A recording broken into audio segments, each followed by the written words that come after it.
కథాస్రవంతి నిరంతర కథాప్రసార వాహిని కథాస్రవంతిని ఆదరిస్తున్న అభిమాన శ్రోతలకు నమస్కారం. ఈనాటి కథకు స్వాగతం.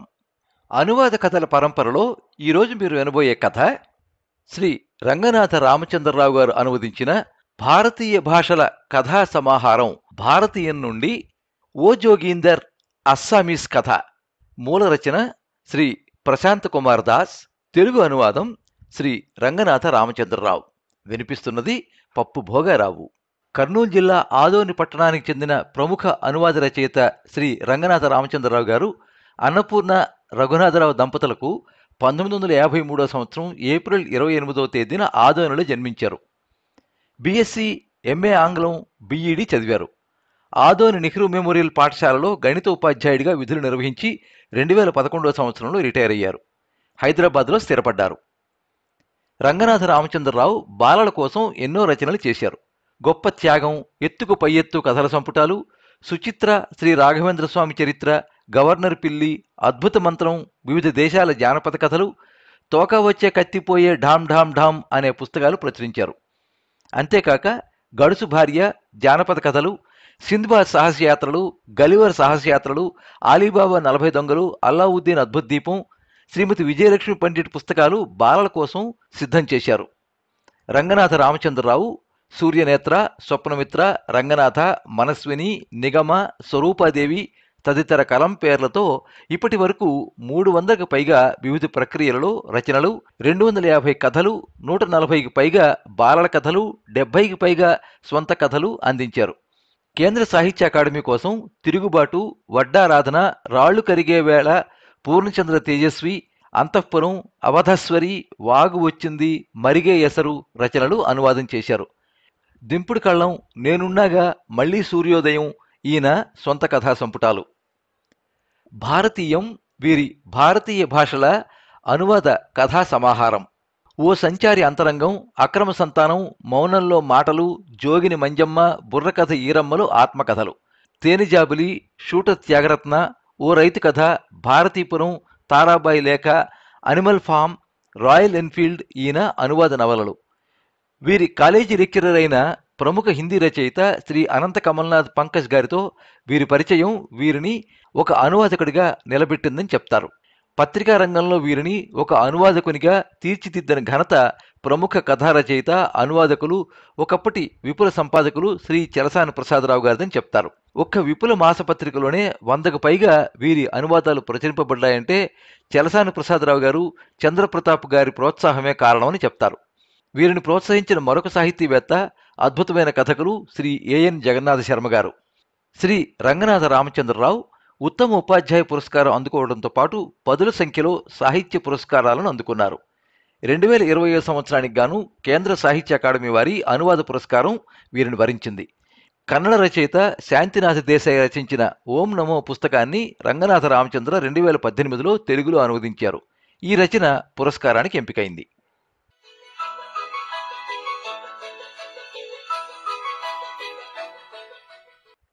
ప్రారంభానికి కూడా ఓ ప్రారంభం ఉంటుంది. మళ్ళీ ఆ ప్రారంభానికి మరో ప్రారంభం ఉంటుంది. నిజానికి ఆ ప్రారంభం ఎక్కడా ప్రారంభం కాదు. కొన్ని కథలు ఇలాగే ఉంటాయి. మన జోగిందర్ కథ కూడా అలాంటిదే. ఈ కథకు రచయిత్రి మార్లిన్. కానీ ఆమె ఈ కథను ఎక్కడా మొదలుపెట్టలేదు, ఎక్కడా ముగించలేదు. అయినా కథను రచించింది. ఈ కథను జోగిందర్తో మొదలుపెట్టి మరో జోగిందర్తో ముగించింది. జోగిందర్ తప్ప ఇందులో ఇంకెవరూ లేరు. మార్లిన్ దృష్టిలో జోగిందర్ మరణం ఓ ఫన్నీ థింగ్. ఎందుకంటే అతని చావుకి కారణం అతను ధరించిన నకిలీ గడ్డం, మీసం, తలపాగాలే. అవన్నీ నిజం అనుకుని అమెరికన్ ఉన్మాదులు జోగిందర్ని చంపేశారు. వేషధారణ ఆధారంగా వారతన్ని ఉగ్రవాదిగా అనుకున్నారు. కానీ ప్రపంచంలో సిక్కు అనే పేరు గల ఓ జాతి ఉందని, వారు కూడా గడ్డం, మీసాలు, తలపాగాలు ధరిస్తారని ఆ ఉన్మాదులకు తెలియదు. నిజంగా ఇదొక దారుణం. అంతకన్నా దారుణం ఏమిటంటే, ఏ గడ్డం, మీసాల్ని చూసి వారు జోగిందర్ని చంపారో ఆ గడ్డం, మీసాలు నకిలీవి. జోగిందర్ తన ప్రేయసి మార్లిన్ కోసమే తన నిజమైన గడ్డం మీసాల్ని తీయించాడు. ఎందుకంటే గడ్డం మీసాలు తలపాగా వల్ల సిక్కులందరి ముఖాలు ఆమెకు ఒకేలా కనిపించేవి. పైగా జోగిందర్ గడ్డం మీసాలు ముద్దులు పెట్టుకోవడంలోనూ చీకాకు పెట్టేవి. తన ప్రేయసికి అసౌకర్యం కలగకూడదనే జోగిందర్ సిక్కుజాతి చిహ్నమైన గడ్డం మీసాలు తలపాగాను త్యజించాడు. ఓ మామూలు అమెరికన్లా తయారై మార్లిన్ దగ్గరికి వెళ్ళి ఆమెతో గడిపేవాడు. అక్కడి నుంచి తిరిగి వచ్చాక మాత్రం నకిలీ గడ్డం మీసాలు తగిలించుకుని తలపాగా ధరించి మ్యాన్హటన్లోని తన రెస్టారెంట్ పంజాబీ తందూర్ కౌంటర్లో కూర్చునేవాడు. ప్రేయసి ఇంట్లో ఎలా ఉన్నా బయట ప్రపంచంలో ఓ సగటు సర్దార్జీలా ఉండడం తప్పనిసరి. లేకపోతే సిక్కు సమాజంలో అతని పరువు ప్రతిష్టలు మంటగలుస్తాయి. ఇలా ఒకే వ్యక్తిగా ఉండి రెండు రూపాల్లో జీవించటం అతనికెంతో ఉత్సాహాన్ని ఉత్తేజాన్ని కలిగించేది. రోజు రాత్రి నకిలీ గడ్డం మీసాలు తలపాగా తీసేసి మార్లిన్ ఇంటికి వెళ్ళి ఆమెతో కాలం గడిపేవాడు. గడ్డం మీసం లేని తన నున్నటి ముఖంతో ఆమె నాజూకు బుగ్గల్ని పెదాల్ని స్పర్శిస్తూ ఉంటే మార్లిన్ వెర్రెక్కిపోయేది. అది చూసి జోగీందర్ మరింత రెచ్చిపోయేవాడు. అక్కడి నుంచి తిరిగొచ్చాక మళ్లీ నకిలీ గడ్డం మీసాలు తగిలించుకుని తన వ్యాపారం చూసుకునేవాడు. మిత్రులతో కలిసేవాడు. గురుద్వారాకి వెళ్ళేవాడు. ఇలా చెయ్యటం అతనికి థ్రిల్లింగ్గా అనిపించేది. ఇదే రకంగా జోగీందర్ జీవితం కొనసాగింది. అంతా రొటీన్గా సాగిపోతున్నా అతనికి జీవితం ఎప్పుడూ బోర్ అనిపించలేదు. మ్యాన్హటన్లోని డౌన్టౌన్ ప్రాంతంలో అతని రెస్టారెంట్ పంజాబ్ తందూర్ నిత్యం కస్టమర్లతో కళకళలాడుతూ ఉండేది. జోగీందర్ రోజు ఉదయం రెస్టారెంట్ తెరిచి రాత్రి 10 గంటలకు మూసేస్తాడు. అన్నీ లెక్క ప్రకారం చేస్తాడు. ప్రభుత్వానికి సమయానికి పన్ను చెల్లిస్తాడు. అక్కడికి కొద్ది దూరంలో ఉన్న పంజాబీ కాలనీలో ఓ ఫ్లాట్లో అద్దెకుంటున్నాడు. అమెరికన్ పంజాబీ సమాజం నిర్వహించే అన్ని కార్యక్రమాల్లో పాలు పంచుకుంటాడు. ఒంటరి పక్షి అయిన జోగీందర్కి మార్లిన్ పరిచయం అయ్యే వరకు అతని దినచర్యలో మార్పు లేదు. మార్లిన్ అతని జీవితంలో ప్రవేశించాక అంతవరకు తన జీవితంలోని ఖాళీ భర్తీ అయిందనిపించింది. అతనికి మార్లిన్ నడక, నడవడిక, మాట్లాడే పద్ధతి, ఆలోచించే విధానం అన్నీ నచ్చాయి. ముఖ్యంగా ఎగిసిపడే తన కోరికల్ని ఆమె మొహమాట పడకుండా తీర్చటం అతనికెంతో నచ్చింది. మార్లిన్ అతనికంటే 10 ఏళ్లు చిన్నది. అయినా తెలివిగలది. ఆమె మ్యాన్హట్టన్లోని ఓ అద్దె ఇంట్లో ఒంటరిగా నివసిస్తూ పురాతత్వ శాస్త్రంలో పరిశోధన చేస్తోంది. తను కెనడీ వంశానికి చెందిన దానని చెప్పుకుంది. ఆ విషయం కూడా ఆమె తన రీసెర్చ్ ద్వారా కనుగొని ఉండొచ్చు. ఆమె చెప్పే ప్రతి మాట వెనుక గూఢార్థం ఉంటుందని, దాన్ని తెలుసుకోవటం తన బాధ్యతగా జోగిందర్ భావించాడు. మార్లిన్ ఎంతో శాంతంగా, గంభీరంగా ఉంటుంది. జోగిందర్ వ్యక్తిగత జీవితం గురించి ఆమెకు ఆసక్తి లేదు. జోగిందర్ గతం గురించి కానీ, అతని వర్తమానం గురించి కానీ ఆమె ఎన్నడూ అతన్ని ప్రశ్నించలేదు. అలక, బుజ్జగింపు వంటి ప్రేమికుల లక్షణాలు ఆమెలో మచ్చుకైనా కనిపించవు. ఫలానా సమయంలో లేదా ఫలానా చోట ప్రియుడితో గడపాలనే పట్టింపులు ఆమెలో లేవు. తన పని, పరిశోధనని ఆపి ఆమె ఎన్నడూ జోగిందర్కి డేట్ ఇవ్వలేదు. అలా అని జోగిందర్ అంటే ఇష్టం లేదని కాదు. ఆమె స్వభావమే అంతా. జోగిందర్ తన ఇంటికొచ్చి బెల్ కొట్టాక తలుపు తెరిచి అరే నువ్వా అని గాని, నువ్వొచ్చావా అని గాని చెప్పి ముఖంలో ఎలాంటి భావన లేకుండా స్వాగతం పలుకుతుంది. సోఫాలో కూర్చోబెట్టి ఫ్రిడ్జ్లోని చాక్లెట్ డ్రింక్ ఇస్తుంది. లేదా బీర్ క్యాన్ మూత తెరుస్తుంది. తర్వాత తను క్రితం రాత్రి చూసిన సినిమా గురించి కానీ, లేదా ఉజ్బెకిస్తాన్లో దొరికిన ఆది మానవుడి అస్థిపంజరం గురించి కానీ చెప్పడం మొదలు పెడుతుంది. తర్వాత ఇద్దరూ మంచం మీదకి చేరతారు. అటు తర్వాత మార్లిన్ నువ్వు రాత్రి ఇక్కడే ఉంటావా లేక ఇంటికి వెళ్తావా అని జోగిందర్ని ప్రశ్నిస్తుంది. ఆమెలోని ఈ నిర్లిప్తత జోగిందర్ని కలవరపెడుతుంది. తను ఆమెకు ఎంత దగ్గర కావాలనుకుంటున్నాడో ఆమె అంతగా తనకు దూరంగా జరుగుతోందని అనిపిస్తోంది. అయినా ఆమె పట్ల ప్రేమ తగ్గలేదు. ఆమెలో నిర్లిప్తత పోగొట్టాలని వివిధ ప్రాంతాల్లో ఆమెను కలుసుకోవడం మొదలుపెట్టాడు. హోటల్ గది, సినిమా హాలు, రెస్టారెంట్, క్యాసినో లేదా భారత శాస్త్రీయ నృత్య గీతాల కార్యక్రమాలు జరిగే లింకన్ హాల్కు కూడా ఆమెను పిలుచుకు వెళ్ళేవాడు. ఆమె ఇష్టపడి వినే విషయాలనే మాట్లాడేవాడు. మార్లిన్కి పలికే బంగారం. ఆమె మితభాషి. మీ సిక్కుల ముఖాలు పేర్లు అన్నీ ఒకేలా ఉంటాయి. ఎవరెవరో నాకు అర్థం కాదు అని తరచుగా అనేది. మార్లిన్ మాటలు జోగిందర్ను మళ్లీ ఆలోచనలో పడేశాయి. అతను అద్దం ముందు నించుని తన ముఖాన్ని చూసుకున్నాడు. మార్లిన్ చెప్పింది నిజమే అనిపించింది.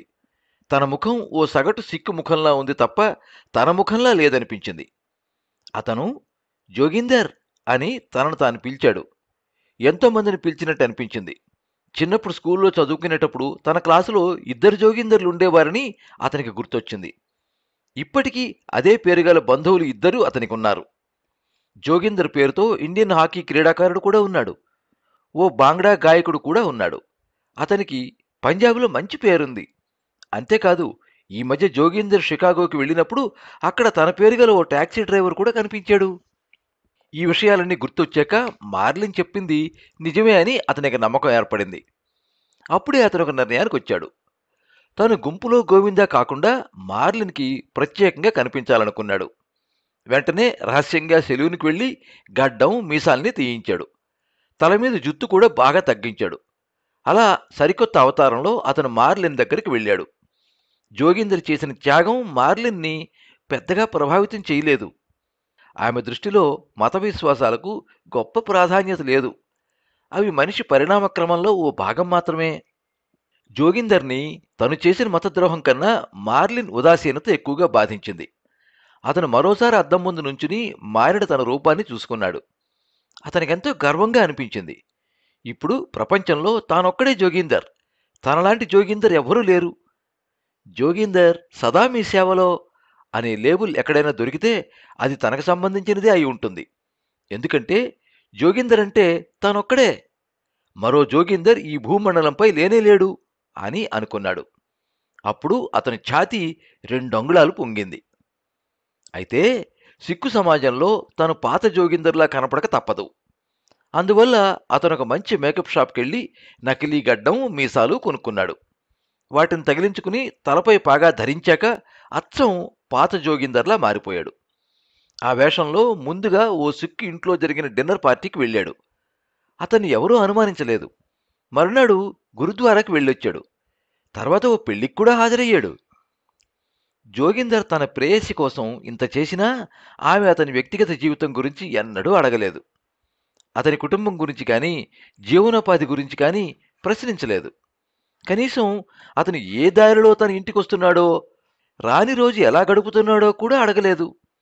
ఆ విషయాల పట్ల ఆమె ఎన్నడూ ఆసక్తి చూపలేదు.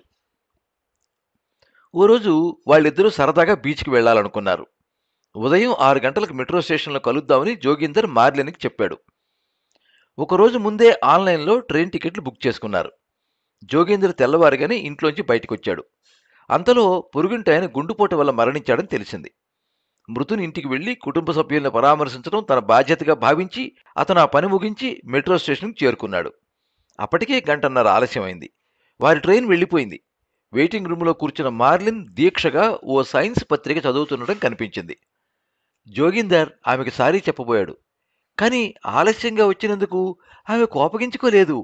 పైగా తను చదువుతున్న పత్రికను అతనికి చూపిస్తూ, చూశావా, ఈ పత్రికలో ఆంథ్రపాలజీపై అద్భుతమైన పరిశోధన వ్యాసం ఉంది. ఇలాంటి వ్యాసం రాయాలని నేను ఎప్పటినుంచో అనుకుంటున్నాను అంది. ఆలస్యంగా వచ్చినందుకు తనని చెడామడా తిడుతుందనుకున్న మార్లిన్ అలా మాట్లాడేసరికి జోగిందర్కి ఏం మాట్లాడాలో అర్థం కాలేదు. ఆమె తనపై కోప్పడితే బావుండుననుకున్నాడు. అసలు మార్లిన్ తనను ప్రేమిస్తోందో లేదో అని అతనికి అనుమానం కలిగింది. ఈ విషయం నిర్ధారించుకోవడానికి ఓసారి అతను మార్లిన్ ఏదో పనిలో ఉన్నప్పుడు ఆమెను హఠాత్తుగా కౌగిలించుకుని ఆమె పెదాలపై గట్టిగా ముద్దు పెట్టుకున్నాడు. అయినా మార్లిన్ కోపగించుకోలేదు. ముద్దు పెట్టుకోవడంలో అతనికి సహకరించింది. తర్వాత పెదాలు తుడుచుకుంటూ, మీ పంజాబీలు పుర్రెల్లో కొన్ని ప్రత్యేకతలున్నాయి. అవి సింధు నాగరికత ఆనవాళ్లు సూచిస్తాయి అంటూ పురాతత్వ శాస్త్రం గురించి వివరించసాగింది. తర్వాత స్ప్రెడింగ్, స్లైడింగ్ క్యాలిపర్ సహాయంతో జోగిందర్ తలకాయ కొలతలను తీసుకుని తన పరిశోధనా పుస్తకంలో వివరాల్ని నమోదు చేసుకుంది. జోగిందర్ ఆమె ఇంట్లోని ప్రయోగశాలలో ఉన్న మానవ అస్థిపంజరాల్ని, పుర్రెల్ని చూసి విచలితుడయ్యాడు. వాటిని ఆమె స్మగ్లర్ సహాయంతో సేకరించినట్లు చాలాసార్లు చెప్పింది. ఆ అస్థిపంజరాల్లో తాను ఒక్కడని జోగిందర్కి అనిపించింది. అంతలో మార్లిన్ తన కంప్యూటర్ స్క్రీన్ పైన ఆది మానవుల చిత్రాలను చూపిస్తూ ఆస్ట్రలోపిథికస్, పెకింగ్ ఆది మానవుల మధ్య గల తేడాని వివరించింది. దక్షిణాఫ్రికాలోని టాంగ్ అనే ఓ గుహలో మొట్టమొదటి మానవుని అస్థిపంజరం లభించింది. అది ఓ మహిళది. అది ఎన్నో లక్షల ఏళ్ల క్రితం నాటిది. ఆనాటి ప్రపంచంలో ప్రవేశిస్తే నన్ను నేను మరిచిపోతాను అంటూ తన్మయత్వంతో అంది. అందుకేనా నేను ఎంతసేపు డోర్ బెల్ కొట్టినా తొందరగా తలుపు తెరవవు అన్నాడు జోగిందర్. అవును, ఆది మానవుల ప్రపంచంలో నన్ను నేను పోగొట్టుకుంటాను. నేను కూడా వాళ్లతో పాటు నగ్నంగా ఆహార అన్వేషణలో వేటాడుతూ తిరుగుతున్న అనుభూతి కలుగుతుంది. కానీ అది కాల్పనిక ప్రపంచం, వాస్తవం కాదు కదా. ఏది కల్పన, ఏది వాస్తవం? మన కళ్ళు చూసినా, చెవులు విన్నా, ముక్కు వాసన పీల్చినా, చర్మం స్పర్శను పొందినా అది మన మెదడు అనుభూతి చెందినప్పుడే వాస్తవం అవుతుంది. లక్షలాది ఏళ్లు గడిచిపోయినా ఆనాటి ఆది మానవుల్ని నేను నేరుగా నా మేధస్సుతో చూస్తున్నాను. వారి మాటల్ని వింటున్నాను, వారి గంధాన్ని పీలుస్తున్నాను, వారి స్పర్శను అనుభూతి చెందుతున్నాను. ఒక్క మాటలో చెప్పాలంటే నేను వారి మధ్య జీవిస్తున్నాను. అది కల్పన కాదు, వాస్తవం. మార్లిన్ తర్కం జోగీందర్ తలకాయకెక్కలేదు. అతనిలో అలజడి మొదలైంది. తన స్థాయిలో ఆలోచించాడు. కళ్ల ముందు కనపడేదానికన్నా మనసు అనుభూతి చెందేదే వాస్తవమా? అప్పుడే అతనికి ఒక ఘటన గుర్తుకొచ్చింది. 2 ఏళ్ల క్రితం అతను కొందరు మిత్రులతో కలిసి దక్షిణ అమెరికాలోని ఓ ఎడారిలో విహారానికి వెళ్ళాడు. అందరూ ఒంటెలపై కూర్చుని ఎడారిలో ప్రయాణిస్తున్నారు. సుదూరంలో నీలిరంగు నీటిధార కనిపించింది. అతను వెంటనే మరీచిక, మరీచిక అంటూ అరిచాడు.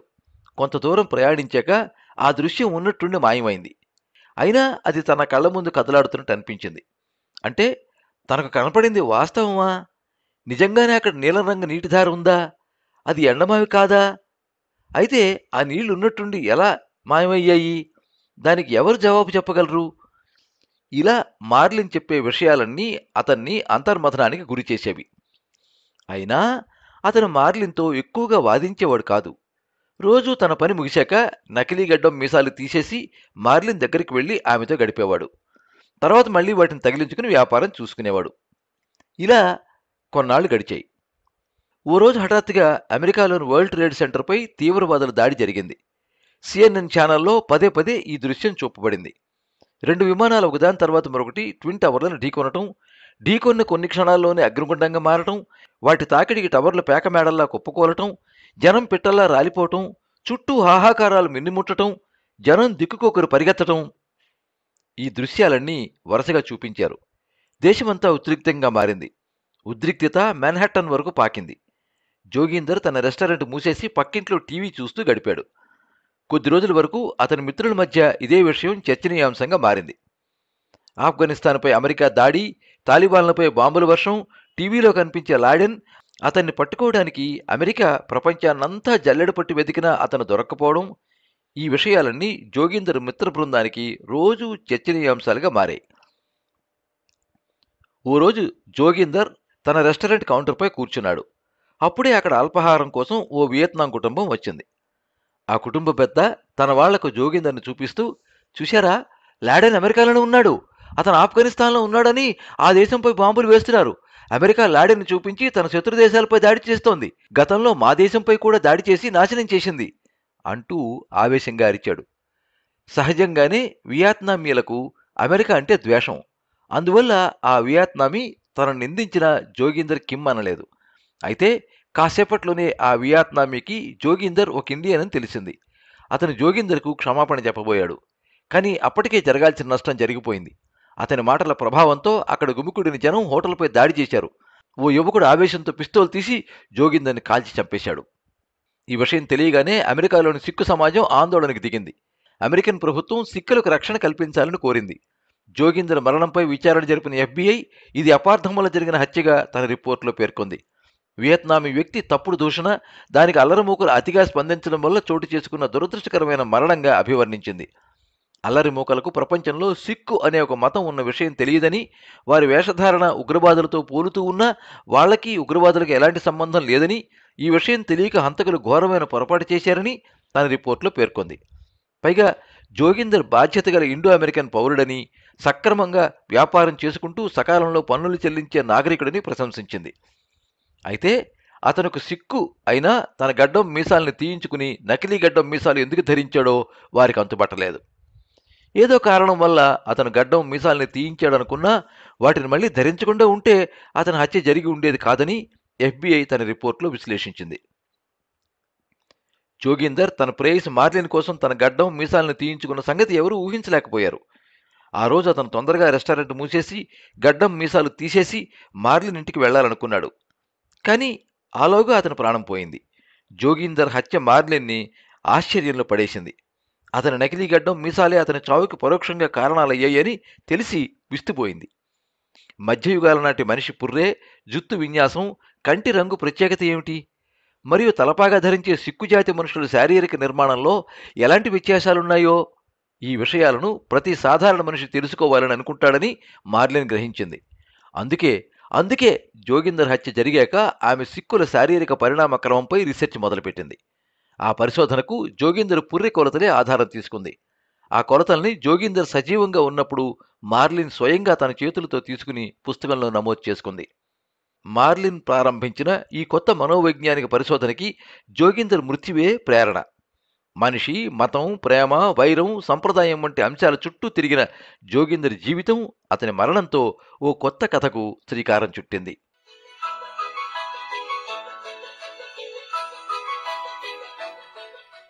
మీరింతవరకు అస్సామీ కథ ఓ జోగీందర్ కథ విన్నారు. మూల రచన శ్రీ ప్రశాంత్ కుమార్ దాస్, తెలుగు అనువాదం శ్రీ రంగనాథ రామచంద్రరావు, వినిపించినది పప్పు భోగారావు. ఈ కథ భారతీయ భాషల కథా సమాహారంలో ప్రచురితమైంది.